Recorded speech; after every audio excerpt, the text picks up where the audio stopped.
विज्ञान और तकनीक का यह दौर है। पुनर्जन्म की कहानियां सभी ने सुनी होंगी, लेकिन विज्ञान की कसौटी पर इन बातों को अक्सर नकार दिया जाता है। विज्ञान के इस दौर में पुनर्जन्म पर यकीन करना थोड़ा मुश्किल तो है, लेकिन नामुमकिन नहीं। मैनपुरी के 60 साल के बच्चे की दास्तां जब आप सुनेंगे तो यकीन हो जाएगा कि ये केवल अंधविश्वास नहीं है। इस तरह की घटनाएं होती हैं। चारपाई पर बैठे 60 साल के चंद्रवीर का दावा है कि उसका पुनर्जन्म हुआ है। क्या सच में ऐसा हो सकता है कि कोई मौत के बाद फिर से जन्म ले सकता है? ये कहानी थोड़ी फिल्मी जरूर है, लेकिन चंद्रवीर के दावे ने सभी को चकित कर दिया है। जिस रोहित की 8 साल पहले नहर में डूबने से मौत हो गई थी, अब उसका पुनर्जन्म हो चुका है। रोहित ने पूर्व जन्म के माता पिता को पहचाना तो देखने वाले दंग रह गए। 8 साल पहले अपने बेटे को खोने वाले दंपति की आंखों से आंसू टपकने लगे। चंद्रवीर ने जैसे ही कहा कि वो उनका बेटा रोहित है, दंपति ने उसे बाहों में भर लिया। ये पूरी कहानी मैनपुरी जिले के नहला सलेही गांव की है और ये घटना नहला सलेही से करीब 4 किलोमीटर दूर स्थित नहला अमर सिंह गांव की है।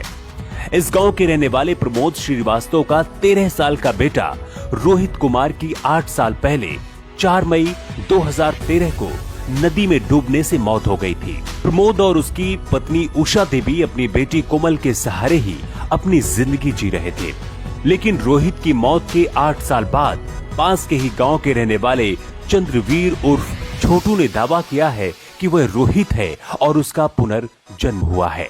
चंद्रवीर ने ऐसी तमाम बातें बताई हैं जो कि उसके और उसके परिवार के साथ मौत से पहले घटी थी। चंद्रवीर की बातें सुनकर पुनर्जन्म की इस कहानी की खबर आग की तरह फैली और दर्जनों ग्रामीण मौके पर जमा हो गए।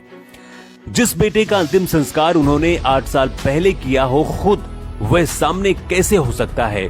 चंद्रवीर ने बताया कि यह उनका दूसरा जन्म है। चंद्रवीर की बात सुनकर दंपति की आंखों से आंसू आ गए, उसे सीने से लगा लिया। प्रमोद और उसकी पत्नी उषा कहती है कि चंद्रवीर ने रोहित की मौत की यादें ताजा कर दी हैं। मन दुखी हो गया है। उनका बेटा तो चला गया था, लेकिन चंद्रवीर अब दूसरे की अमानत है। परिवार के लोग तो खुश हैं, उन्हें भी खुशी है, लेकिन वो चाहते हैं कि अब चंद्रवीर का रिश्ता उसके परिवार से भी बना रहे। गांव के लोग भी इस कहानी पर बात कर रहे हैं।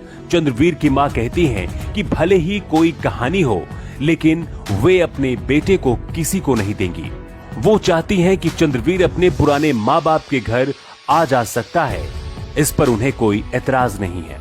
एक थ्योरी पुनर्जन्म को सही मानती है और इसी पर पास्ट लाइफ थेरेपी काम करती है, जबकि दूसरी थ्योरी पुनर्जन्म को नहीं मानती है। इसके अनुसार बच्चा बोलने से पहले समझना शुरू कर देता है। इसके आसपास जो भी घटनाक्रम हो रहे होते हैं, अपने स्वजन और अन्य माध्यम से जो बातें सुनते हैं, वह अचेतन मन में जाती रहती है। इससे कई बार बच्चे उन घटनाक्रमों को जोड़कर बातें बनाने लगते हैं और इसे पुनर्जन्म समझ लिया जाता है। लेकिन रोहित और चंद्रवीर के पुनर्जन्म की कहानी कितनी सच है और कितनी झूठ, कहना मुश्किल है। Bureau report, new times.